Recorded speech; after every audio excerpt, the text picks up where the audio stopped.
नमस्कार। अब बात करेंगे शोध अभिकल्प की। शोध अभिकल्प क्या होता है? अभिकल्प या डिज़ाइन। तो डिज़ाइन का मतलब आप जो प्रारूप बनाते हो कि शोध कैसे करना है, तो वही शोध का अभिकल्प है। आपको कैसे, क्या जनसंख्या लेनी है, कौन सी विधि का शोध करना है, कैसे आप उसमें से न्यायादर्श लेते हैं, किस विधि से न्यायादर्श लेते हैं अर्थात जो न्यायदर्शन है, और कौन सी सांख्यिकीय विधियां लेते हैं। तो यही सारा हमारा जो है शोध अभिकल्प के अंतर्गत आता है। अगर शुरू से चर्चा की जाए तो जब भी हम कोई थीसिस लिखते हैं तो उसमें स्टार्टिंग पॉइंट क्या होता है कि आपका प्रारंभिक पेज होता है, आपका जो कह सकते हैं सर्टिफिकेट्स होते हैं कि आपने मौलिक शोध किया है, आपके प्लेगरिज्म रिपोर्ट होती है कि हाँ आपका प्लेगरिज्म कितना है। उसके अलावा आप उसमें क्या लगाते हैं कि जैसे कि जो आपकी भूमिका है वो लिखते हैं, और शिक्षकों और जो परिवारगण हैं उनके प्रति जो आप आभार व्यक्त करते हैं वो सब होती है। विषय सूची आप जो है उसमें फिर लगाते हैं। ग्राफ जो आपने उसमें प्लॉट किए हैं उसकी नंबरिंग करके लगाते हैं। जितने चित्र आपने उसमें समावेशित किए हैं उसकी सूची लगाते हैं।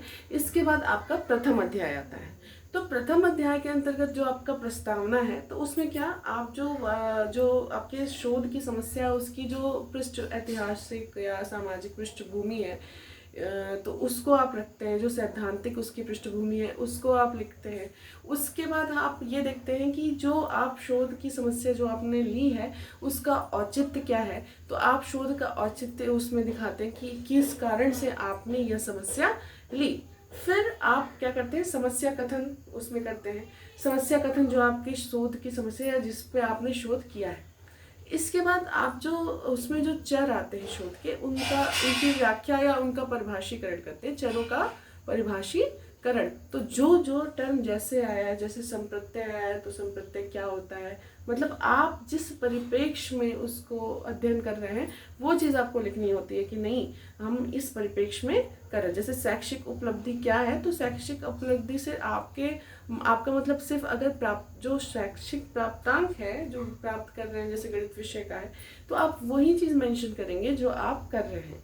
साथ ही साथ फिर आप अगर आगे की चर्चा करें तो जो शोध के आपके उद्देश्य हैं, जिन उद्देश्यों से आप शोध कर रहे हैं उसको आपको लिखना होता है। शोध की जो प्रस्तावित जो समाधान होता है, जो परिकल्पनाएं होती हैं वो भी दिखाना होता है कि ये हमारी शोध की संभावित उत्तर है या समाधान है। इसके बाद आप शोध का परिसीमन करते हैं कि मतलब किस सीमा तक आप शोध करेंगे। अब जैसे आप ग्रामीण शैली पे शोध कर रहे हैं तो आप उसका परिसीमन करेंगे कि आप जिस जनपद के हैं। जैसे हम अगर कर रहे हैं तो हम जौनपुर जनपद के हैं तो हम उसका परिसीमन करेंगे कि यहाँ जनसंख्या से जो तात्पर्य है वह जौनपुर जनपद तक ही सीमित रहेगा, या जिसको हम ले रहे हैं इस स्थान तक इस समय तक। ये जो सीमाकरण होता है कि जिसके अंतर्गत हम शोध करते हैं तो शोध का परिसीमन करते हैं। ये हो गया हमारा फर्स्ट चैप्टर जो होता है शोध का। सेकंड चैप्टर जो आपका होता है, दूसरा आपका अध्याय, वो होता है शोध के जो संबंधित साहित्य हैं उनका अध्ययन या सर्वेक्षण। तो इसमें कई प्रकार से लोग करते हैं। एक तो जैसे कि कई चर है उसमें, तो अलग अलग चर का आप उसमें करते हैं। जैसे कि बुद्धि लब्धि से संबंधित है और आपकी जो सृजनात्मकता से संबंधित है तो उसमें जो शोध हुए हैं, साथ ही जो आपका कंबाइंड रूप से शोध हुआ है। एक और तरीका होता है उसमें देश और विदेश की जो शोध होते हैं उससे संबंधित हम करते हैं, या हम उसको संपूर्ण रूप से भी कर सकते हैं कि इकट्ठे आप अल्फ़ाबेटिकली नहीं करना होता। इसमें मेन चीज़ होती है कि आपका मतलब पुराने शोध से लेके नए अद्यतन शोध तक आपको वहाँ पर लिखना होता है। किस सन में किया, क्या टॉपिक रहा, क्या कंक्लूजन निकला, क्या आपने उससे क्या समझा। तो उसमें हमने जितने भी शोध को अध्ययन किया हो, जितनी भी बुक्स को, मतलब शोध प्रबंधों को, तो वो सारे हम उसमें इंक्लूड करते हैं। इसका लिखने का तरीका भी होता है कि जो आपका रिसर्चर है उसका नाम और ब्रैकेट में आपका जो सन है, जिस सन में वो हुआ है, उसके बाद फिर आप उसमें अपने हिसाब से व्याख्या कर सकते हैं। तीसरा एवं सबसे महत्वपूर्ण जो आपका चैप्टर है वह है आपका शोध अभिकल्प या रिसर्च डिज़ाइन। इसको हम शोध का प्रारूप भी कह सकते हैं या शोध की रीढ़ की हड्डी। अर्थात शोध कैसे होगा, मतलब आपके सैद्धांतिक पृष्ठभूमि हो गया, सब आपने बना लिया समस्या का, लेकिन समस्या को हल कैसे करेंगे, ये प्रारूप आपका रिसर्च डिज़ाइन होता है। रिसर्च डिज़ाइन में हम जो टर्म लेते हैं उसकी अगर हम चर्चा करें तो अगर मुख्य रूप से शोध की विधि कौन सी है, ऐतिहासिक है, वर्णनात्मक है, प्रयोगात्मक है, आपने जिस विधि से शोध किया हो उसको आप मेंशन करेंगे। उसमें अगर कोई अंतर्गत प्रविधि है तो उसको आप मेंशन करेंगे।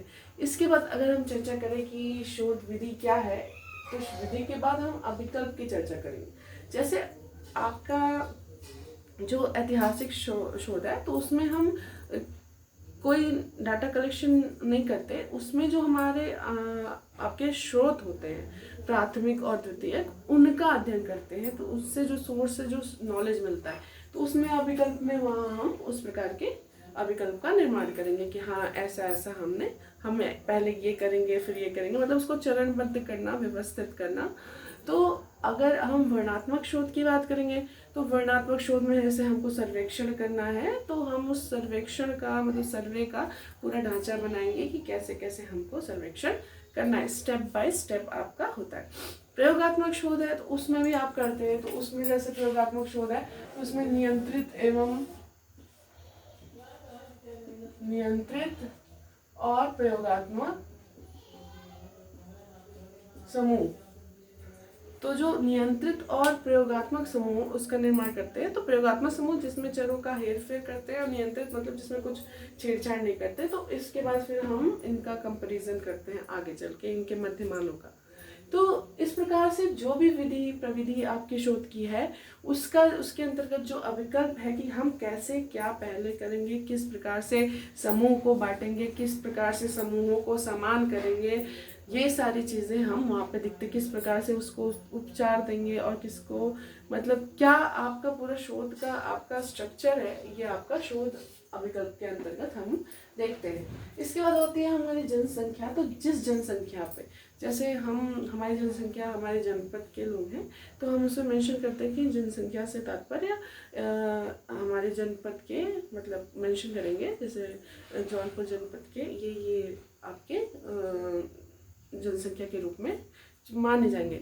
उसके बाद जो हम उसमें से सैंपल लेते हैं मतलब न्यादर्श लेते हैं, या आप कह सकते हैं इसको प्रतिदर्श। तो वो प्रतिदर्श जो होते हैं आपको वो कैसे आपने मतलब किन को लिया, मतलब किसी पर्टिकुलर स्कूल के 30 विद्यार्थियों को आपने चूज किया, 50 विद्यार्थियों को किया, इस किस विषय के कितने विद्यार्थियों को क्या।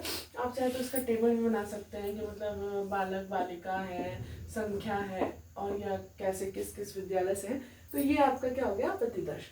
और ये जो न्यादर्शन आपका है या प्रतिदर्शन है, किस विधि से आपने सैंपल लिया, रैंडम सैम्पलिंग करी या नॉन रैंडम सैम्पलिंग करी, जैसे आपने लॉटरी विधि से लिया, टेबल विधि से लिया, आप कह सकते हैं स्तरीकृत प्रविधि से आपने लिया, गुच्छ मतलब परिस्थितियों में आपने टेक्नोलॉजी का यूज़ किया और सैंपल लिया, या आप कह सकते हैं हिमकंदुक आपने विधि अपनाई है, तो स्वदेश विधि अपनाई है। तो यहाँ पे हमको मेंशन करना होता है कि इस विधि से हमने ये जनसंख्या से इतने लोगों का चयन किया जो हमारे सैंपल हैं।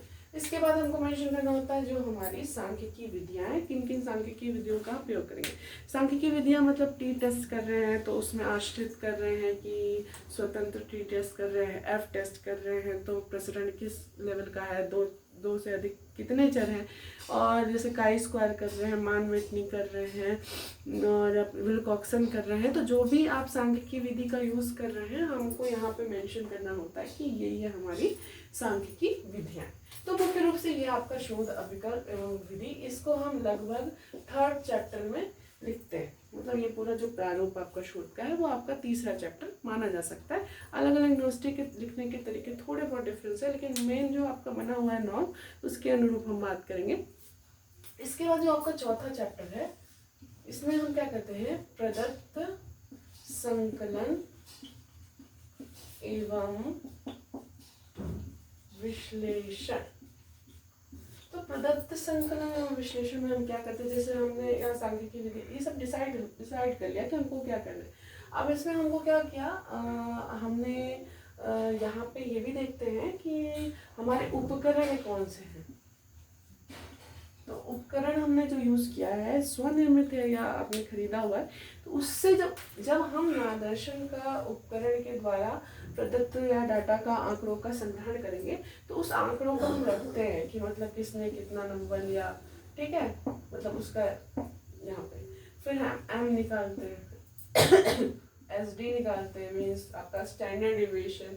जैसे मान लीजिए आप टी टेस्ट ही कर रहे हैं ना, टी आपका सांख्यिकीय विधि है, टी परीक्षण, तो आपने ये निकाल लिया, ठीक है।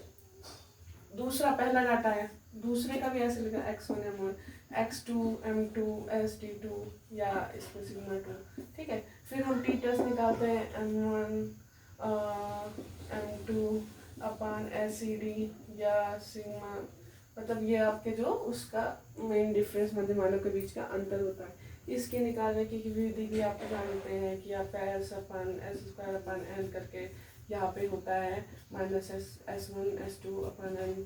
तो यहाँ पे हम क्या करते हैं कि ये तो हमने यहाँ निर्धारित जो कर लिया, अब हम यहाँ पे टेबुलेशन करते हैं, इसके जो मतलब मात्रा होती है, उसके जो अलग अलग मध्यमान होता है, SD होता है, ये सब निकालते हैं, कैलकुलेशन करते हैं।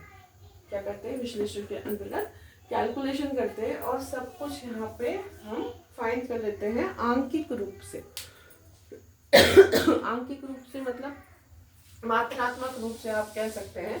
तो मात्रात्मक रूप से आप ये फाइंड कर लेते हैं कि आपका डाटा कैसा है, क्या रिजल्ट निकल रहा, मध्यमानों के बीच में कितना अंतर है, टीम वैल्यू कितनी आ रही है, एक्सेट्रा एक्सेट्रा। इसके बाद जो हम इसका विश्लेषण करते हैं, विश्लेषण में हम देखते हैं कि डाटा कैसा है, जो प्राप्त हुआ है, टीम वैल्यू कैसी है, सार्थक है नहीं सार्थक है, कितने स्तर तक सार्थक है, 0.5 पे है, 0.1 पे है।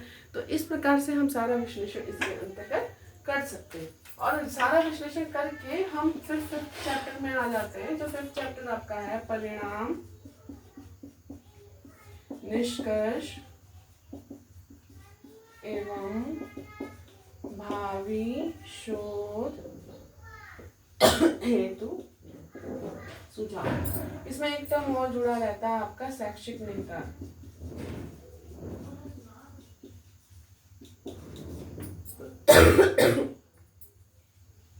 मतलब अब यहाँ हमने विश्लेषण करके डाटा प्राप्त किया, टी मान इतना आया, इसके लिए इतना आया वगैरह वगैरह। इसको हम रिजल्ट बताते हैं कि हमारा ये रिजल्ट आया, उसका निष्कर्ष निकला कि हाँ इसमें ये इसको प्रभावित करता है नहीं करता है। फिर उसका जो शैक्षिक निहितार्थ है, जो रिजल्ट निकला उसका क्या शैक्षिक निहितार्थ है और उससे संबंधित क्या आगे के शोध किए जा सकते हैं।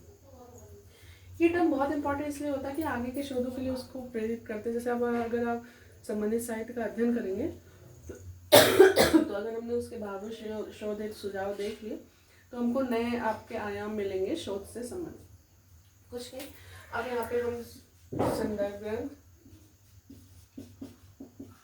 और लास्ट में परिशिष्ट संदर्भ ग्रंथ सूची जो आप लगाते हैं, मैंने आपको पहले बताया PMLA जो भी आप लगाते हैं, शिकागो CMS, ओके। फिर उसमें उसके बाद उसको लिखने का जो तरीका एक ही आप अपनाइए, उसी के हिसाब से सारे संदर्भ ग्रंथ लिखिए। और परिशिष्ट जो है, जैसे परिशिष्ट में आपने कोई किसी से अनुमति मांगी है विद्यालय में कार्य करने के लिए, आपने जो मतलब लिखित लिखा है कि हमने कार्य किया आपने उस विद्यालय में, तो वो लिखित है।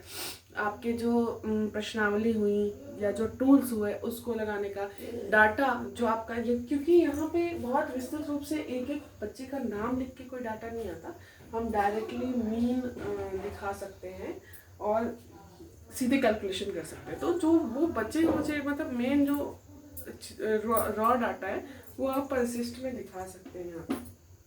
इसी के साथ कुछ UGC के नॉर्म हैं, जैसे आपको 2 जितने आपके सेमिनार हैं, नेशनल सेमिनार हो, तो इससे टॉपिक से संबंधित आपको उसमें दिखाने होते हैं 2 पब्लिश्ड पेपर जो पीयर रिव्यूड जो जर्नल है उसमें, तो ये सारी चीज़ें भी आपको लगानी होती है। कुल मिला जुला कर अगर एक थीसिस की बात करें तो एक पूरी बुक होती है आपकी, जिसमें अंतर सिर्फ इतना है कि एक जैसे हम जो सामान्य बुक पढ़ते हैं तो उसमें आपके अलग अलग प्रकरण होते हैं, लेकिन हम जो थीसिस होती है उसमें एक जो शोध समस्या है उसका समग्र अध्ययन होता है और वो अध्ययन कैसे हुआ, उसका क्या परिणाम किस प्रकार से मात्रात्मक रूप से निकला या गुणात्मक रूप से क्या निकला, क्या फाइंडिंग्स निकली, उसका हम सामान्यीकरण कैसे कर सकते हैं, उससे संबंधित और क्या किया जा सकता है, और साथ ही साथ जो ज्ञान के स्रोत उसके कहाँ कहाँ से थे, ये सारी चीज़ें हमारी होती है। तो कुल मिला जुला के एक आपका रिसर्च का पूरा प्रोसेस शॉर्ट में ये रिवीजन है कि आपको जानना